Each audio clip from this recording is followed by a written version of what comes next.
Well, good evening, everyone. I'm Dennis Reardon, president of Minnetonka Audubon Society, and I'd like to welcome you to this evening's community program uh, about the problem with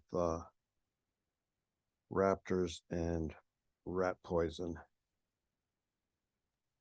Minnetonka wishes to honor the indigenous communities native to the chapter area, including the Pagusset, Wepawag, Quinnipiac, Tuttahat, Minnetonka, and Hammonasset people.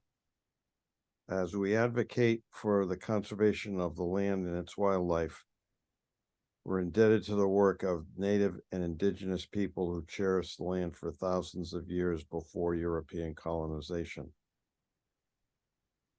Before we get started, let me just highlight a couple of upcoming events. New Year's Eve, that would be Saturday, December 30th, we're having our Christmas bird count. If you're interested in that, you can contact John Picard. I'll put his email in the chat. On Tuesday, January 9th on Zoom, Katie Blake will join us to tell us about the Northeast Bird Habitat Conservation Initiative, which is a project designed to establish partnerships between conservationists and private landowners so as to conserve biodiversity. And then on Wednesday, January 24th, also on Zoom, we have members night with members photos, a bird quiz, and lots more. I'm sure most of you know Christine Cummings from her work with a place called Hope, the rehabilitation center, where they care for injured birds and specialize in raptors and corvids. And we're pleased to have her here tonight to talk about the what I'm calling the new DDT problem. So welcome, Christine. Thank you, Dennis. Thanks for having me tonight. I'm really excited to be here and get to talk about this very difficult topic. Tonight's presentation is really going to discuss the truth about anticoagulant rodenticides. I don't want to mislead anybody into thinking that I am an expert on poisons or rodenticides, but I can tell you that I am an expert on the aftermath, the consequences of these poor choices. So a place called Hope was founded in 2007, and we have been managing Connecticut's injured, orphaned, or sick predatory birds of prey since then. We actually started in 2005, but became a place called Hope in 2007. Back then, we noticed a lot of secondary poisoned cases coming through our doors, but we were able to treat them and manage them with a successful outcome. And it wasn't until, I'm going to say, around 2015, maybe 2016, that we started to notice an uptick in the cases coming through our doors that were not responding to our typical mode of treatment. They weren't surviving. So we started to pay attention. And it wasn't until 2021, the end of 2021, when we realized that it was really up to us to kind of prove what we were seeing, because we are in the front lines. We are the ones that actually, again, are cleaning up the aftermath and dealing with the consequences. So we're the ones seeing what's happening within our environment. So it was December of 2021 that the testing began, and the journey has just led us to a place of disbelief. So the truth about anticoagulant rodenticides: there are many other different forms of rodenticides, but tonight's topic is going to focus on the anticoagulant rodenticides. So my slide won't move. Why is that? Dennis, if you can unmute. Cheers. When I press the slide move button, I'm stuck. Share screen. Oh. Okay, hang on, because up on my screen was the it was there. So let's try this again. Tell me when you see it.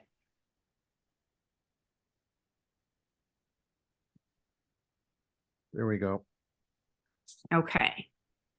And then I need to see it. I'm so sorry. You're sharing your screen.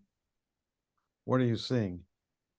Well, I'm seeing the same screen I had before and I have, oh, there we go. We're good. All right. Thank you. Sorry about that, everybody. All right. So what I was saying is that we're focusing on the anticoagulant rodenticide categories tonight. So how do these anticoagulants actually work? And basically what anticoagulant rodenticides do is they utilize certain ingredients or chemicals, the ingredients of the rodenticides, that actually inhibit the body's ability to produce and recycle vitamin K. Now, vitamin K is something that we all have stored within our own bodies, and we have different levels of reserves of vitamin K within our own bodies, and everybody's different. And what that vitamin K does is it helps to coagulate or clot our own blood so we don't bleed out from a simple fall or a bruise or a cut. So without vitamin K and without the reserves within your body can't stop from uncontrolled bleeding and you basically hemorrhage to death. Now, that's the mode of anticoagulant rodenticides. And if you think about that, the mode of rodent control right there is actually quite cruel because bleeding to death is not a pretty situation to be in. We can also understand that when we are using poisonous baits of any kind, when we are putting the poisons out for the targeted nuisance animal to ingest, we are not just affecting that targeted animal. That targeted animal and even some that are non-targets will be able to access that poison. They won't die at the bait station, whether it's the first generation or the second generation anticoagulants. We'll get to that. They won't die at the bait station because, again, that vitamin K, everyone has a different level or reserve within their own bodies. So that animal will go off from the bait station and become slowly lethargic as it starts to succumb to the deadly effects of the poisons. And then that animal becomes obviously great, wonderful prey, a wonderful, easy menu, a diet on the menu for all the other predators that exist within the food chain. So it works its way into our food web and, of course, into our environment. And we call that secondary poisoning when an animal, a predator, eats a victim, a nuisance target that has eaten the poisonous bait. We can also call that relay toxicity. So there are two classifications of anticoagulant rodenticides, and I think this confuses a lot of people because we're talking about secondary poisoning, and then we introduce first generation anticoagulant rodenticides and second generation anticoagulant rodenticides. But that has, they all relate to one another, but secondary poisoning is from ingesting an animal who has ingested a poison. But the first generation anticoagulant rodenticides are made up of the chemicals or ingredients that are on the screen. They were developed in the 1940s and the 1950s. They're called first generation. And from this point forward, you may see it written as FGARs instead of the entire sentence written out. If you notice some of those ingredients, you might recognize them from some of the blood thinners that humans will take when they have heart issues. And when people are put on those kinds of medications, they also have to be careful for falls and minor accidents that can become life-threatening that weren't before because they are on an anticoagulant rodenticide. Of course, when an anticoagulant, they're not on the rodenticide. We hope not anyway. But when you are on a rodenticide, it's an abundance of those ingredients. So it's an overdose. So second generation anticoagulant rodenticides were developed in the 1970s. And these ingredients include the rotificome, bromadiolone, difenycone. I can't say all of these easily. They're very difficult words. And difethione. These particular ingredients were developed to be a little bit faster or stronger or more potent. So what is it exactly that we humans are afraid of? When it comes to living with rodents, we all know nobody wants to do that. It can be a way that disease is spread. It can cause a lot of property damage. It can affect food storage and agriculture. It's just unsanitary, so it's not something anyone wants. But by the time you recognize that you might have a rodent issue within your own structure, your house, your garage, your vehicle, wherever that is, by the time you see the evidence, I'm here to tell you, you've already been living with these rodents for a little while.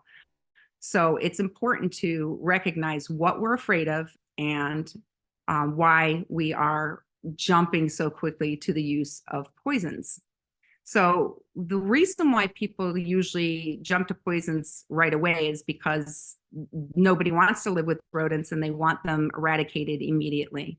We live in a culture where we want what we want and we want it now or we want it yesterday.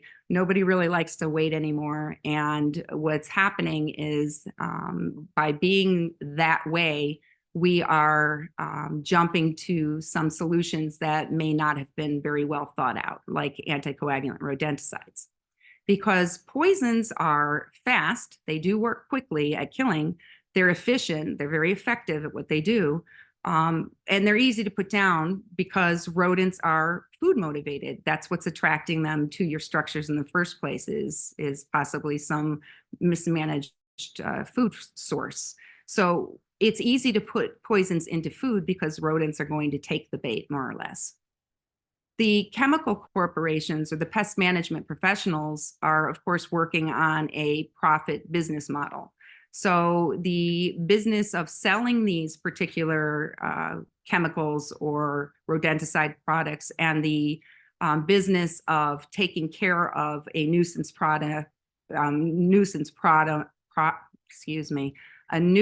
issue for a household or a business or anywhere in a city, those profit business models are in place because most people are not looking to deal with the problem themselves. So it does require a service contract to refill these bait stations. And again, that fits with that business model. To have those bait stations refilled on a regular basis is the only way that poisons will continue to knock back some of the population, which we're going to get to because it's only a temporary fix. But it's also more convenient to apply than some of the integrated pest management methods and the safe non-toxic alternatives. Poisons are quicker and faster.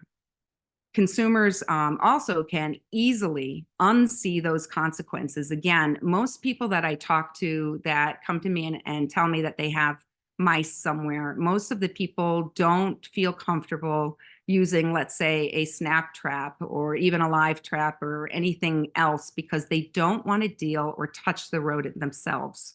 So that's something that we have to work on with us humans, because the way we look at it is if we have the power to take away a life, then we should be able to put on our big girl and big boy pants and deal with the nuisance rodents ourselves and face the consequences of what we are doing around us. Poisons only perpetuate the problem. I was starting to say that before because they're not really the true solution to getting rid of any nuisance rodent issue. They don't actually address the root cause of the problem.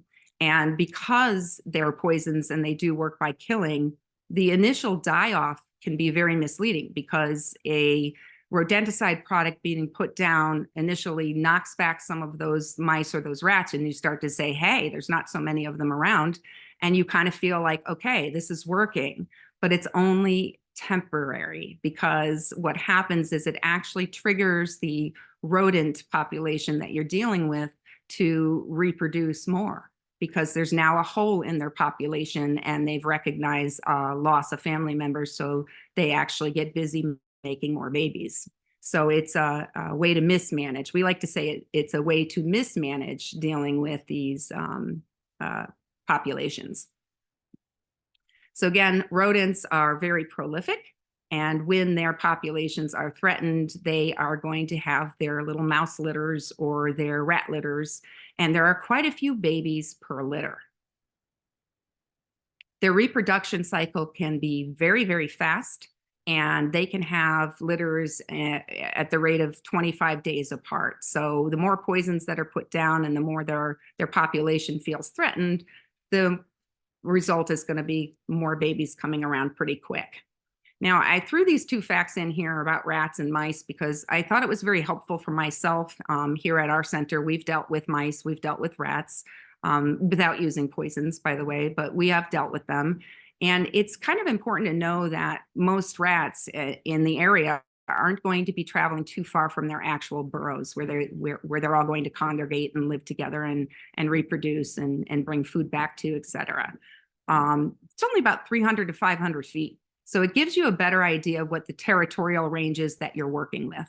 Same with mice. Mice have a smaller territorial range. They're only going to travel about 10 to 50 feet from their mouse nests or their locations to search for food and water, and maybe more nesting materials. But where you see it, evidence of mice likely is close to where they are actually nesting. So how are these rodenticides actually applied? The ingredients of both the first generation and the second generation rodenticides are mixed into a bait block, a liquid, or a pellet, and they are placed inside of a bait box, a bait drinker, or a bait tray. Now, first generation and second generation have their own methods, which we'll get to. But here is a good example of a stock photo of a bait box. There are many different bait boxes out there, many different thicknesses and different sizes of the holes. Different target nuisance animals are being addressed, so the holes will vary. Professionals are going to be using a much higher quality, heavier bait box, or at least they should be. They need to be weighted down so they're not easily dragged off, et cetera. The poison drink stations can vary in how they look, but it basically holds the liquid. And then, of course, the bait trays would be something that would only be applied on the interior of structures. That's not something that you're going to see commonly with professionals, but more likely with your homeowners who are purchasing from home goods stores. But what are the dangers of actually using this sort of application or these sort of applications? I have to move my screen, so bear with me here. So bait itself, it actually attracts an animal by offering food. And again, we go back to that poisonous bait. That food is going to attract animals in, and you cannot make that food only rodent specific because food is food, and they're going to eat whatever food is out there as well as other animals.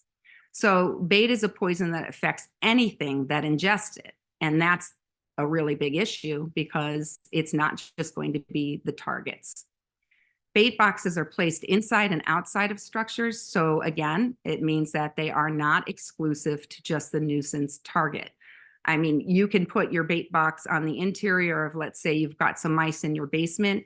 You'd probably be pretty safe to think that nobody else should be getting into those boxes, but most of us don't realize how many snakes sometimes get into our homes too. That's another topic and we don't have to go there. Or if you have domesticated pets or small children. The holes for these bait boxes are size appropriate to the target animal, but it does not eliminate other animals of the similar size from being able to get inside those bait applications. And the bait itself can actually be pulled out of bait boxes and distributed elsewhere.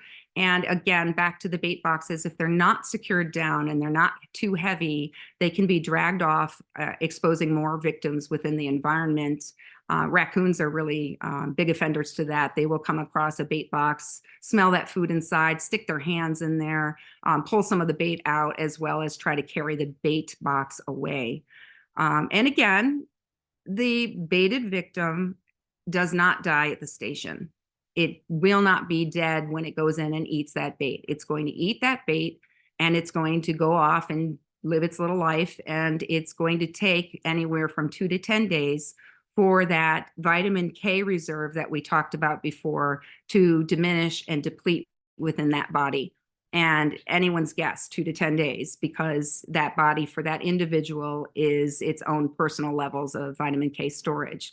So when they are finally depleted, and as they are depleted, that's when they become lethargic and easier prey for predators, and they are much more exposed because they are out within the environment.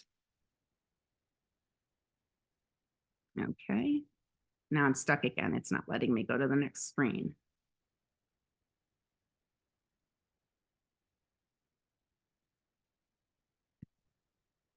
All right, I didn't mean to do that, but here we go. We got stuck. All right, so talking again about other victims, something that I was surprised to learn back when I first started my research was how invertebrates or insects are attracted to these bait boxes. Insects can actually go into these bait boxes, ingest the bait, and leave the bait box, and they're actually not affected by anticoagulant rodenticides, but they are eaten by other animals. So all the insects that eat that bait and disappear from the bait station are consumed by so many other animals within the food web, and therefore spreading that poison to animals that are non-targets.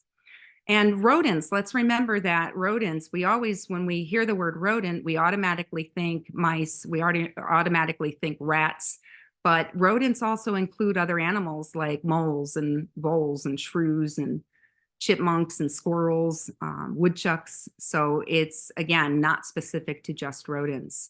Songbirds are very, very interested and very much so recorded going in and out of bait boxes. Songbirds like food, and they're always down around on the ground, pecking around, looking for food, and the bait actually does attract them, and they can pop in and out of those boxes, also ingesting that poison directly and or any of the poison that could be scattered about, and then they succumb to the poisons as well. And then, of course, our pets and our small children. Domesticated pets, unfortunately, they can become non-intentional victims to all classes of rodenticides, not just the anticoagulant versions. And one of the arguments from the opposition is the anticoagulant rodenticides have an antidote.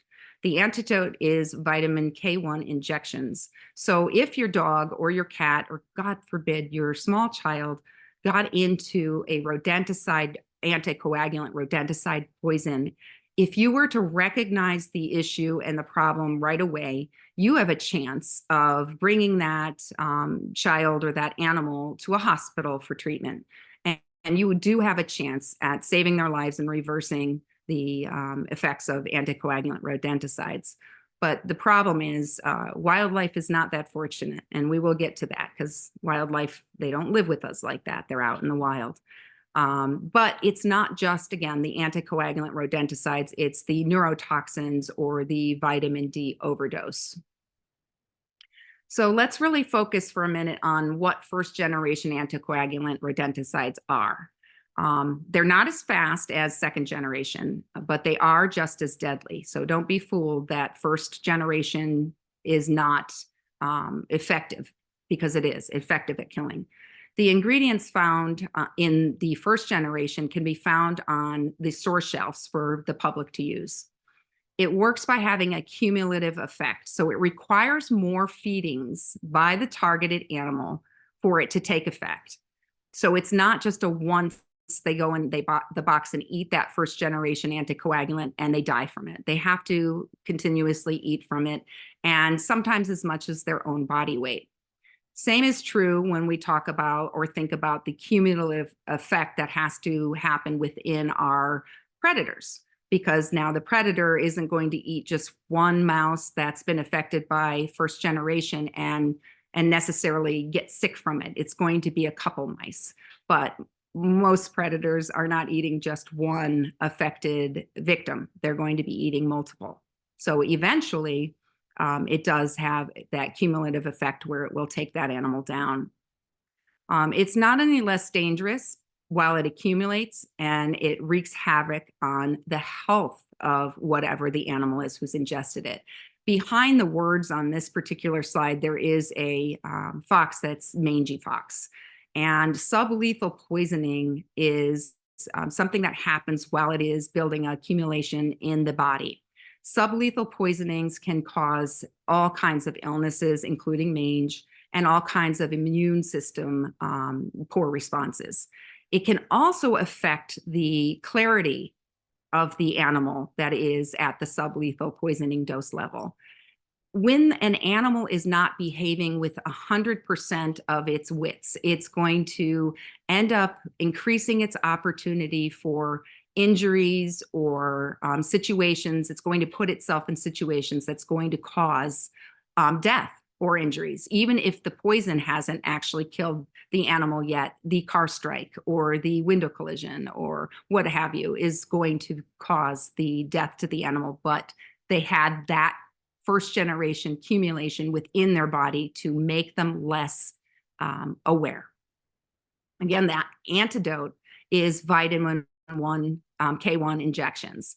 And if we catch these animals coming into our centers on the early side, where the symptoms are not so progressed, we do have a better chance actually treating them. The first generation anticoagulants were believed to have lost their effectiveness, but as I do more research and talk to more people about this particular topic, I think we've all come to the agreement that it's not necessarily that first generation actually lost the effectiveness. It's that, again, we come from a culture now where we expect things to be done quickly. So that's why second generation was born, because it was designed to be faster, more effective, more potent, and more toxic, and therefore more deadly. So second generation anticoagulant rodenticides are more potent with their ingredients, and they are not entirely regulated by the US EPA. And that seems kind of crazy to think about chemicals and poisons and pesticides in our environment not really being monitored or regulated by the EPA, but there's a whole process that goes into those kinds of regulations. And the US EPA actually was just doing a review of second generation anticoagulant rodenticides, and they're talking about ways to try to make these safer. But poison is poison. There's no such thing as a safe poison. So there's really no way to do that. One of their theories is that they might be able to make them registered use products, which means that they would only be allowed to be in the hands of licensed professionals. But again, it's not the poison itself that's the problem. It is the poison itself that's the problem. It's not who is actually licensed to use the poison. The second generation anticoagulants actually deliver a lethal dose in one feeding. And that's a big difference from the first generation where we had the accumulation, the cumulative effect. Again, it takes 2 to 10 days before the victim of rodenticides like this are affected, depending on their reserves. And while that victim, let's say a rodent, let's say a rat, is eating that poison and can go off, it can come back and return to that same bait tray or any other bait in the area and continue to feed on that same bait. And therefore, what it does when it continues to eat that bait is that it actually increases the amount of potency within its own body. It's already doomed. It's going to die from that first feeding, but now it's got even more of a toxicity load within its body. Secondary poisoning takes place in predators eating only one victim now, instead of having to eat more than one or closer to their own body weight. And it has a longer half-life and leaches into our soil and our water, as well as it stores longer within the body tissue of its victims in the liver. And again, there is really no antidote for our wildlife. By the time they come in, it is too late. So who's at fault? It's a real hard one, because this should not be happening like this. The EPA understood that these anticoagulants were so dangerous, they actually removed them from the public shelves in 2014. It used to be that you were able to go and buy first and or second generation anticoagulants, depending on what you wanted.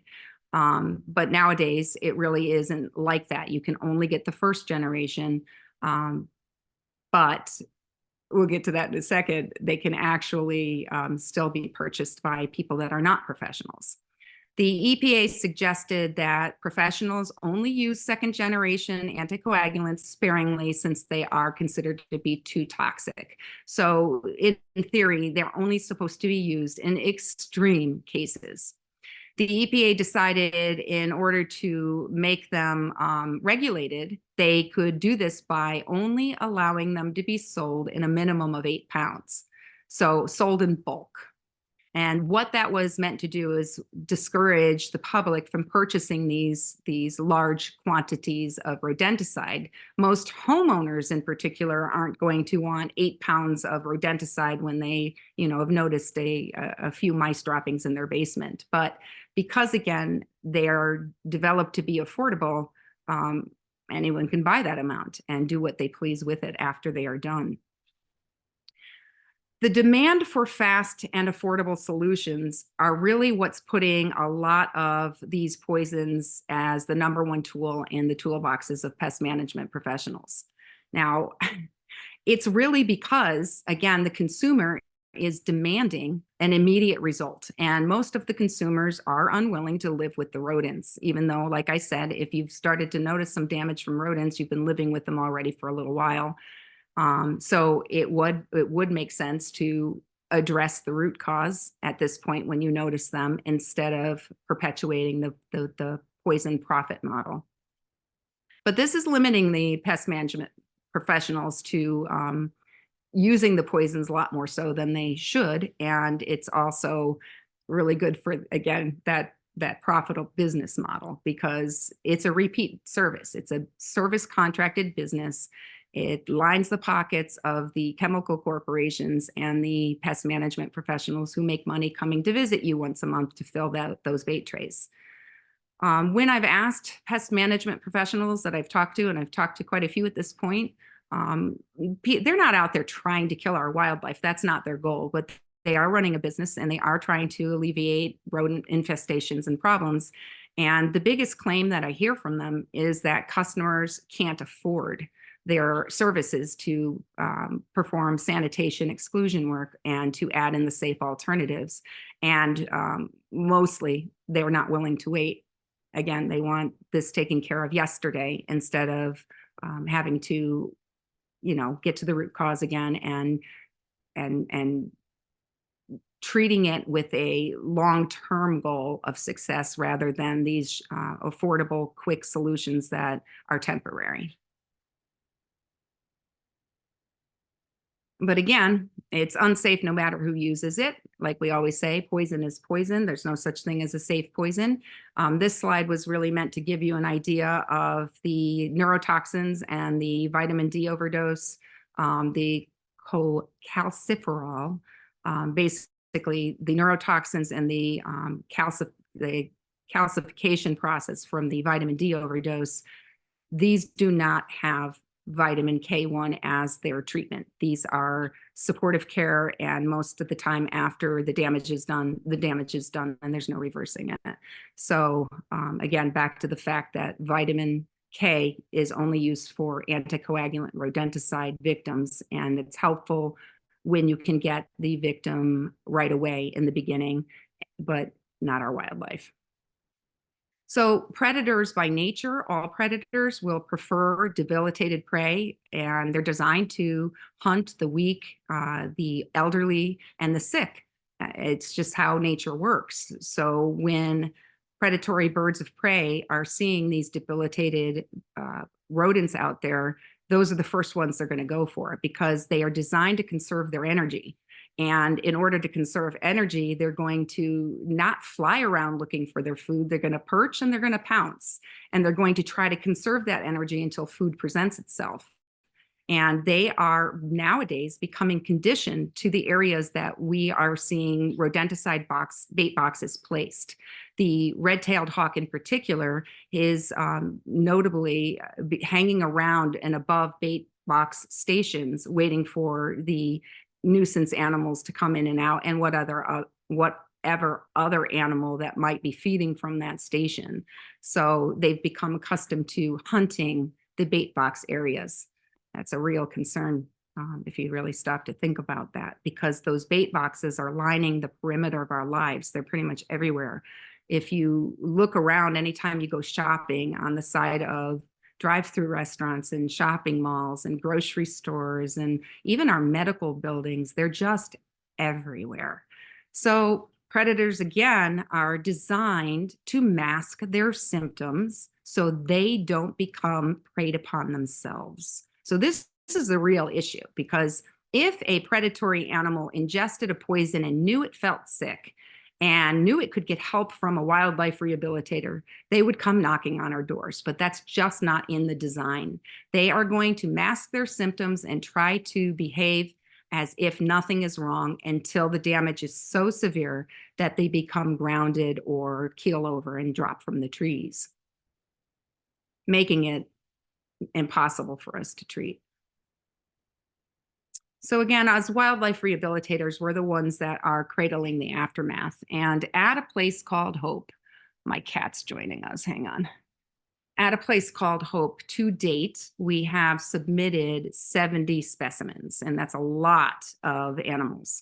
Out of those 70 specimens, we've had 2 mammals in this testing. So we've had only 2 so far, but we plan to get more mammals into our testing.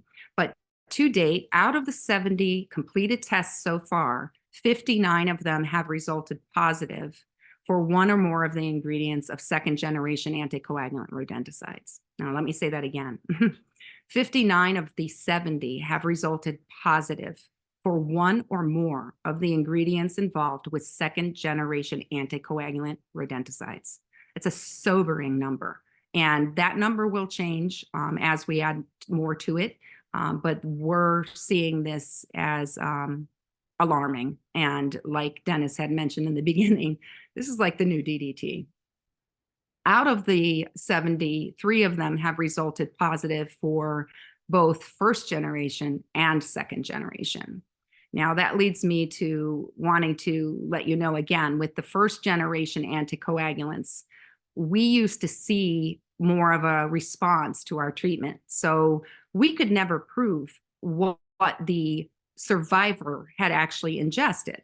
Basically, when we get a suspect in and we treat that animal, when it responds to treatment, we celebrate, and it's rare nowadays. But when they respond, we don't have a body to send in for testing because they're alive, and the goal is to release them. So there's no way for us to prove how many we've actually saved. So it's really, really kind of sad. So again, we plan to test up to 100, and right now we're at a little bit of a standstill. We do have some specimens in the freezer. We like to send them in batches, but a place called Hope had to temporarily close due to an accident that I have had, and it has limited my abilities right now to walk. So I'm not able to do the rehab that I'm accustomed to doing, and I miss it incredibly, and I appreciate all the support I've gotten from a lot of you, probably even here tonight. Okay, so symptoms of secondary poisoning. This is not limited to what I've listed here, but some of the symptoms that result from anticoagulant rodenticides, both first and second, are an animal that's become very lethargic, an animal who's confused, they become disoriented.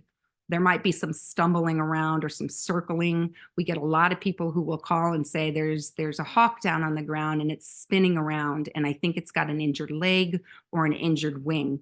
And by the time we get it and assess the bird, we find there's nothing broken, there's nothing injured. It's suffering from anticoagulant rodenticides, and it's using its wings kind of like a way to stabilize itself or pull itself around. Most of the time, we're going to see blood somewhere, usually inside the mouth or inside the trachea. We'll see blood also in any of the orifices on the body, including eyes and ears and nose, and their cloacas. We also see blood sometimes in their urates or their droppings, and we often will start to notice respiratory distress. There's bruising and bleeding that will occur underneath the skin tissue of animals that are hemorrhaging. So we always look for that when animals come in and we suspect this. And that bruising and bleeding will increase the longer they have been bleeding internally. They usually get to a point where the bleeding is so severe that they go into seizures or cardiovascular shock, and then it's over. And it's trauma after trauma for us. We have to deal with this all too often. And I may sound like I can just rattle off these symptoms easily, but experiencing them firsthand while you're trying to save an animal's life is there are no words. There really are no words. So a grounded red-tailed hawk here, this bird was disoriented and slowed down and lethargic enough. He was confused and approachable. And when a predator is approachable and does not seem to flee the large predator human coming their way, something's wrong. And we like to tell people when they come across injured wildlife, if you can capture it, if you can get close enough to put a basket over it or a recycle bin or box, something's wrong. And you want to get it help because that's not right. Most of the time, they're going to flee from you. Now, here's an example of some of the blood you might see within the mouth of the bird or inside the trachea. It's not always from an impact injury if it's from anticoagulant rodenticides. Another shot of some of the blood. And here we're going to get to see a little bit of that bruising under the skin that I'm talking about when it comes to birds. With mammals, it's a little bit different. And with birds, on the bird's belly is usually an area that's easily accessed by pouring a little bit of rubbing alcohol to kind of move the feathers, flatten the feathers, and move the feathers away from a belly spot that's typically open on our bird friends, where we can actually see the skin tissue. And that is not normal. That is the beginning of some severe hemorrhaging underneath this barred owl's belly tissue. The next slide is even more so. This is so extreme and so severe. The bird died shortly after this. This was old blood and new blood and continuous blood. And you can see how dark and purple that blood spot is. And that really indicates some serious internal bleeding. So again, when we admit our suspected cases during an exam, one of the ways that we try to decide if it is an anticoagulant rodenticide, because we always have to eliminate other possibilities, like an impact injury can cause internal bleeding. There are symptoms that can mimic each other. So we have to always kind of go down the list and try to rule things out before we make a determination of what we suspect. And one of the things that tells us for sure that we are dealing with an anticoagulant rodenticide, but not knowing which kind, again, first generation or second generation, is when we take a sample of their blood, we put it on a slide. It's not real scientific. It's just a drop of blood on a slide. And we leave it aside while we do other parts of our exam. Usually blood will thicken or dry up within 3 to 4 minutes. When it doesn't, and it's still liquid, after 3 to 4 minutes, it's pretty safe to say you're dealing with an anticoagulant rodenticide. Most of the cases that we deal with, I throw the blood sample out after 14 minutes when it's still liquid, and I know I've proven my case. Our treatment includes injections of vitamin K1, that's subcutaneous, that means under the skin. We also introduce vitamin K1 supplement by mouth, which is just kind of like a cream liquid. We also push fluids underneath the skin to help hydrate and flush their bodies. We keep the patients warm, obviously hydrated, medicated for pain, and fed if necessary. It depends on where they're at, but we will keep them fed. And sometimes it will be a liquid diet depending on how compromised they are. We also will use our oxygen tank if their respiration is affected. And once we start to hear rattling within the lungs and gurgling, we call that respiratory distress. And we realize usually at that point we're already too late, because it means that the blood is within their lungs. And rather than an animal suffering, drowning from the blood within their lungs, we will humanely euthanize to end the suffering. It's not a pretty way to die. Again, this is really horrific. So I'm going to the only thing I wanted to point out on this slide is that the treatment for first generation and second generation, there's a difference in how long you would necessarily give those shots or administer the vitamin K1. But because, again, we don't know what the cause is, whether it's first generation or second generation, as a rule at our center, it's a minimum of 6 weeks to treat. And most of the time, they don't survive that long because of it being second generation. So what are we going to do about it? What is it that we can do about it? And how are we going to change the way that we are approaching rodent nuisance problems? We have to, again, get back to the idea that it's the root of the cause that we have to watch out for. We have to SOS, seek out the source. And we also have to understand the methods of applying sanitation and exclusion work, because that is always going to be and always was the first line of defense against rodent issues. So what does that mean? You're going to clean up any food source. You're going to package your food better than it ever was, seal it up in containers where rodents can't access it, use containers they can't chew through. We're going to make sure they don't have easy access to water and make sure they don't have easy access to nesting materials. So we don't want to make anything too complicated in this presentation, but that's not hard to do, to clean up and to remove the attractants that are bringing them in closer to humans and our human structures. Got to put the effort in the root cause rather than in perpetuating, again, those poisons.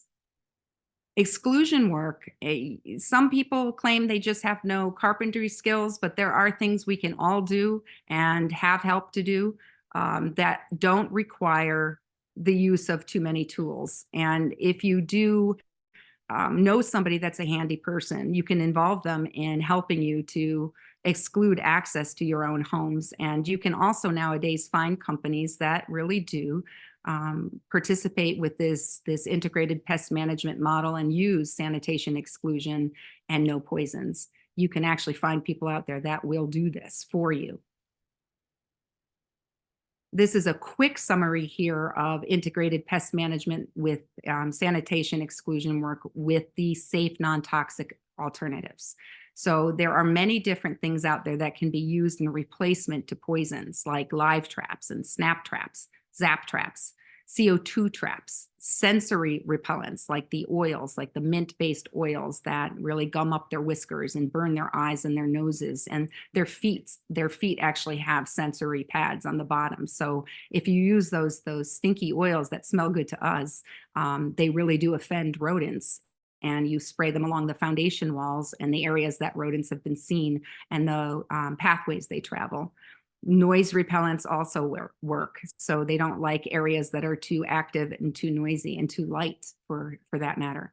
Cayenne pepper is a real great resource as well, because it offends their senses, as well as it's easy to apply, and you can actually introduce it into, let's say you've got chickens or you're feeding birds, songbirds, you can introduce it into bird seeds, because birds actually don't mind cayenne pepper, whereas the rodents do.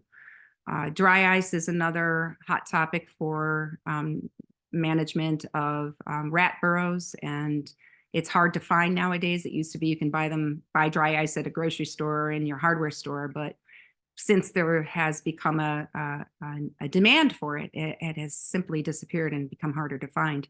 But our favorite solution is to put up owl nesting boxes. I'm sure so many of you hear owls at night, and you know you have owls in your own backyard. And if you can identify what species of owl that you're hearing out there, you can actually help them by designing a cavity nesting box or even a platform, depending on the style of nest that they use, to attract the predators closer to your structures of concern. You can also erect raptor perches, which gives let's just use a red-tailed hawk, for example, a good place to land and perch and pounce. They're going to stand up there on that perch. They're going to look around and listen. They're going to conserve their energy. And then when they see that rodent below, they're going to fly down and grab it. I always like to say, never, please never use the sticky traps or the glue boards. This is a barbaric method that should never have been created in the first place because it's so unnecessarily cruel. And you cannot put that out and expect just your target animal to get stuck in it. Anything's going to get stuck in it. There are new methods available that are coming out on the market a lot quicker than ever because of the demands now. Methods that include smart technology products. They're internet based, and they have sensors and traps that can be installed above and below ground. These kinds of methods work for commercial buildings and inner cities much more easily and can be put in by the layperson as well as pest management professionals if they learn these methods. There's also fertility control products. And this one, guys, this is my favorite to talk about right now because I'm so excited about the potential here. This could actually be what helps all of us solve this issue once and for all. Fertility products for rodents. They really are specific to rodents only. They only affect the rodents. They're not hormone-based, so they are ingredients that are natural and don't affect other animals. They have a very short half-life within the rodent who has ingested the fertility control product, and making it safe for predators and small children and domesticated pets. And they're safe for the environment. So it's a real good solution that's becoming more popular. And I'm going to get back to that in a second after I just give you the contact information for this one particular company with smart technology. It's a very modern approach. It may be a little bit pricey, but like all of these new methods, the more that there is a demand for them, the more other companies will start supplying them and creating them. So the prices should become a little bit more reasonable and more manageable. There is a website here, anti-CMAX, Smart Pest Control. If you just put in smart technology in your Google search, you're bound to find this particular company. Now, smart birth control for rodents, just a few months ago, we really only had one option. It was ContraPest. And then all of a sudden, something called Contraceptol came about. And now there is a new product called Good Bites, and it's from a company called Wisdom Goodworks. And this company is, as far as I'm concerned, going to solve everybody's issues because they are addressing all the issues that the other companies have not done so yet. Like, for instance, ContraPest, professionals are claiming that it's too expensive. Consumers, who they might not want to spend $80 a month, but it is only specific to rats. I personally would spend $80 a month if that was a safe solution that was available to me if I had a rat problem. But Contraceptol took it a step further. They actually designed their product to have one line for mice and one line for rats. Their prices are a little bit better than ContraPest at this point in time.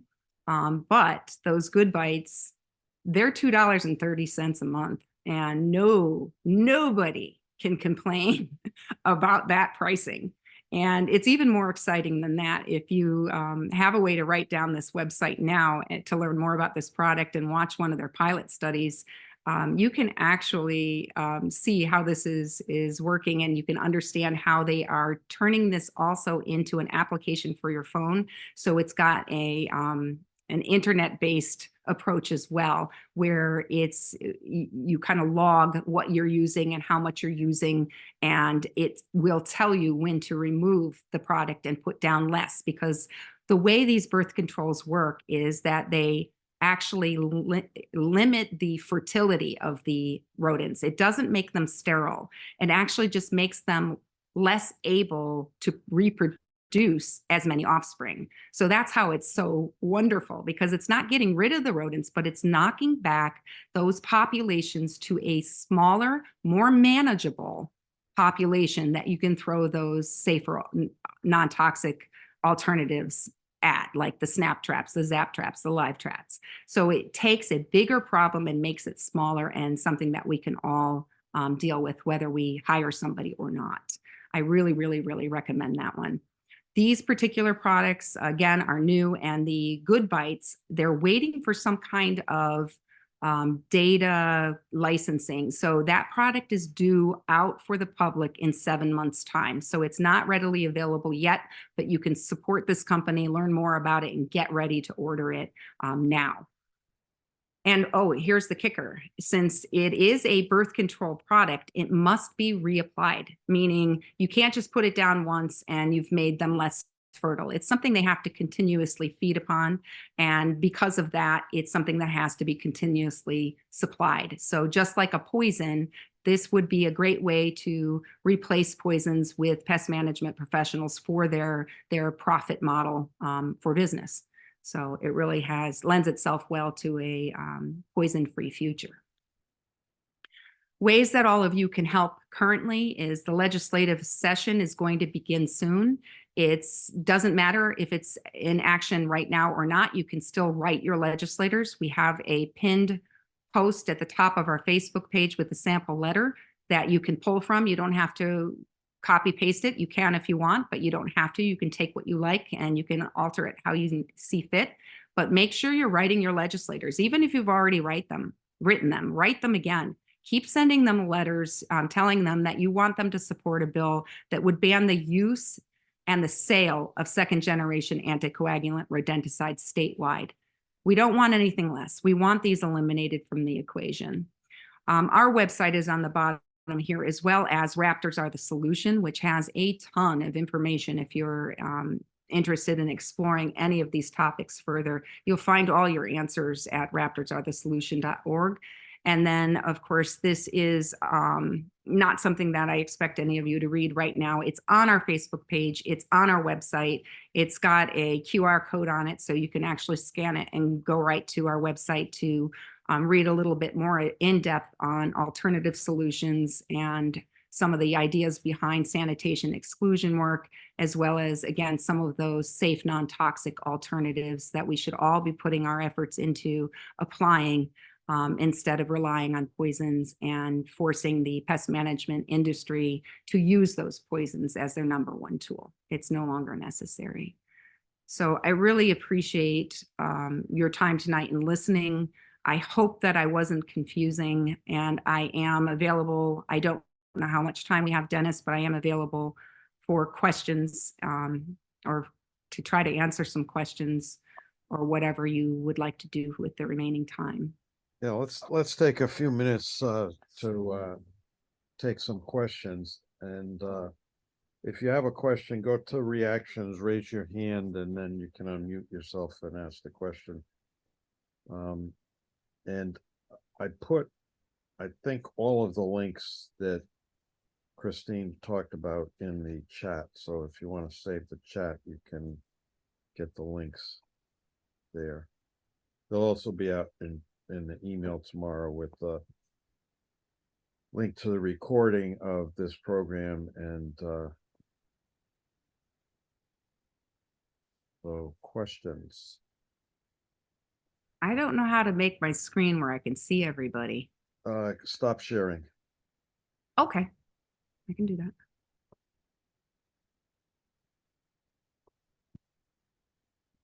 And let me stop sharing because I didn't want to do that.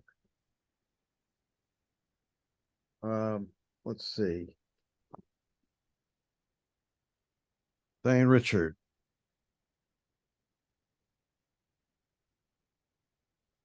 You want to ask your question, Diane?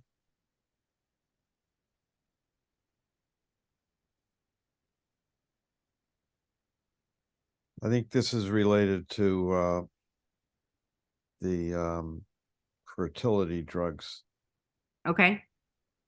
Do the colonies then just eventually die out? No, that's the beauty of this.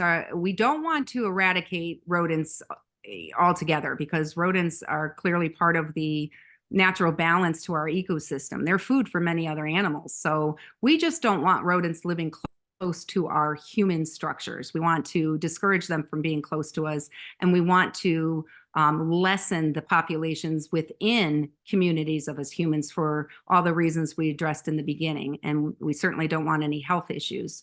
So by using these safe, non-toxic, non-hormonal ingredients involved with the fertility control, what it actually does is lessens their ability to have as many babies. They can still reproduce and have offspring, but not as many. Another It's a question. beautiful solution. Another question about fertility. Are the fertility control products available in Canada? Do you know? I know that ContraPest currently is not available in Canada, and I'm not sure exactly why that is. Contraceptol, you can look it up and find out. I do believe that the Wisdom Good Works, the Good Bites, are going to be available all over. But again, right now they're not on the market yet. They're about to be. And one of the things I didn't mention about that particular company is that we here in Connecticut, we have been invited, a place called Hope has been invited to help create a pilot study in one of our cities to kind of collect data and to do a trial run with this particular product. And it's such a new offer. We have not figured out what our next steps are. I'm talking to some legislators. Senator Christine Cohen has suggested that we choose New Haven, Dennis. So I think that's kind of interesting and exciting. So we need to find an area. Yeah, we need to find an area willing to work with us. And they have a woman who's already addressing pilot study in Boston and in New York. So why not Connecticut? So we've been invited and we're going to participate. And I'm really excited for this opportunity. Livable Cities Initiative is probably a yes. Yes. And what they're finding so far is a 96% success rate. And they see a decrease at a peak of 3 months of supplying this product. So 3 months in, they see a peak plateau and where those populations are more manageable. So it's something to talk about and to keep talking about and keep learning about.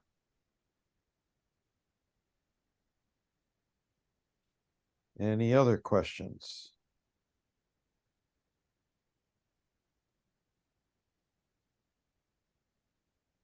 Come on, I know you have questions out there.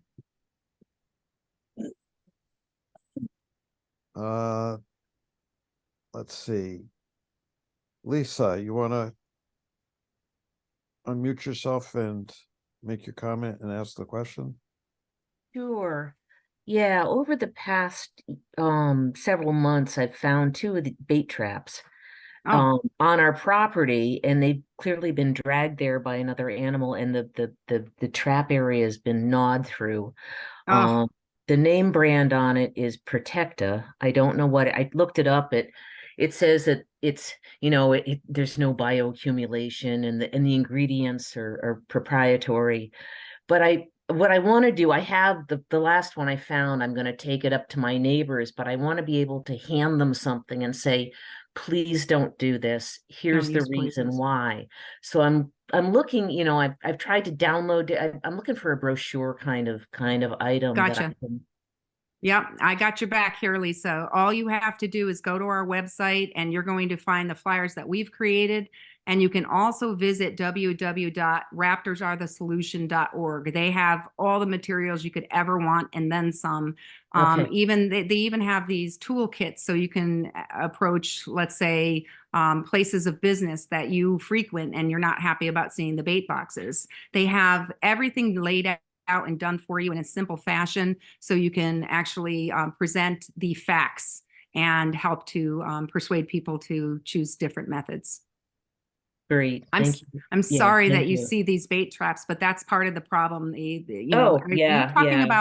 you talking about actual bait stations, the big They're boxes? bait stations, yeah. Okay. Yeah, there's an enclosed area, and the name brand is Protecta on it. Yeah, I don't recognize it, but I would imagine that would be a lay person who is put that bait box down. Again, because your professionals shouldn't be, I'm not going to say they all do it correctly, but they shouldn't be putting down bait boxes that aren't secure. They should be chained, they should be weighted, they should have something heavy on top where they can't be dragged away.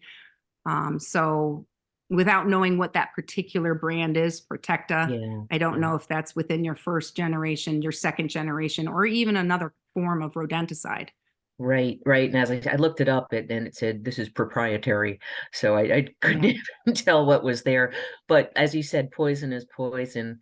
And just to add to that, last year we had a raccoon kind of come through our yard that was clearly flailing around on its back Mm. and dying and it was a healthy animal other than it was in extreme agony. And we had the local Animal what's control. thank you Mhm. dispatch it Yeah. and I should have had it tested, but I'm just Yeah. wondering if that could have been a symptom of that too. Very well Yeah, could have been. It could have been anything. And that's why testing has become so important because we really yeah, can't isolate the cause of death or of the situation without like going into it further and eliminating other things. So data is critical to our fight to get a ban. And if any of you come across a mammal that is bleeding from any of its orifices and you think it could be from poison, please feel free to reach out to us to see if it's something that is suitable to add to our additional testing because we still have 30 spots that we're going to have tested, 30 spots for 30 more specimens. thank you. Jeff, You're welcome. Thank you. Jeff, you want to ask your question? Yeah, are there differences between, say, owls versus hawks or other types of birds of prey in terms of their susceptibility to these rodenticides? No, absolutely not. Again, back to that same thing you've heard me say more than once. Poison is poison. It doesn't matter how much poison, doesn't matter if it's rodenticide poison or a neurotoxin. There's no such thing as a safe poison, and poison is going to affect any sized animal at some point.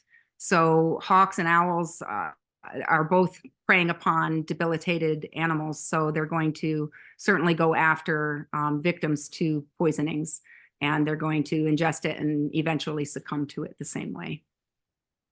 We would as well. So, I mean, if you think about it like that, if you were to go and eat a bait block sandwich, you're going to die. I mean, that's just the bottom line. That's what it is. It's poison to cause death. Margaret made a comment. I guess she's been Googling Protecta.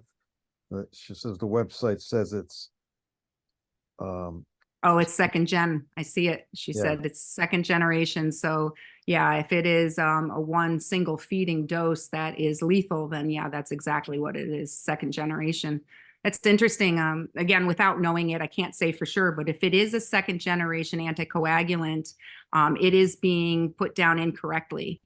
And it could be by a homeowner or one of your neighbors, because I don't think I really talked about this because I may have forgotten to mention back with the US EPA not regulating the product, making them in bulk fashion only. That's the way they're regulating them right now.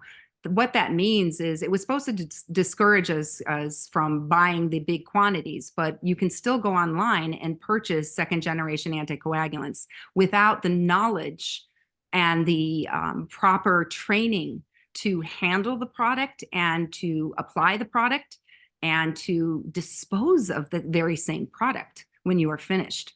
So that's alarming if that is indeed a second generation product that's coming onto your property, being brought to your property by other animals. Thanks, Oh, Margaret. and she Any said that other it also questions? says the box has a weight to it. Well, that weight didn't work clearly. So it's got to be chained down and it's got to be weighted down where a raccoon can't walk off with the bait box. Any other questions?